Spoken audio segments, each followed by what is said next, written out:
अतिकष्ट करणाऱ्या 2500 पेक्षा अधिक बैलांना चिंचली यात्रेदरम्यान आश्चर्यकारक विश्रांती मिळणार। चिंचली बेळगाव कर्नाटक वार्षिक चिंचली यात्रेसाठी 25 फेब्रुवारी 2024 रोजी सुरू होणार आहे।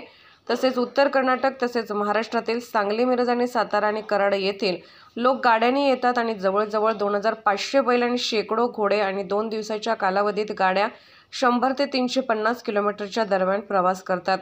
कारण त्यांना यात्रेला जायची घाई असते। Deputy superintendent of police Athani सर्कलने circle police inspector Athani circle यांना मार्गदर्शन केले आहे की प्राणी संरक्षण कायद्याचे जे उल्लंघन करतील त्यांच्या विरुद्ध कठोर कारवाई करावी व त्याची खात्री करावी।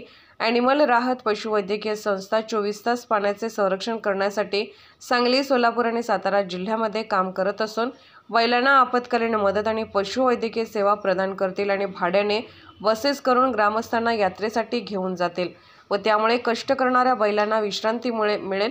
ॲनिमल राहत यात्रेच्या मार्गावर प्राण्यासाठी विश्रांती शिबिराची सोय केली आहे।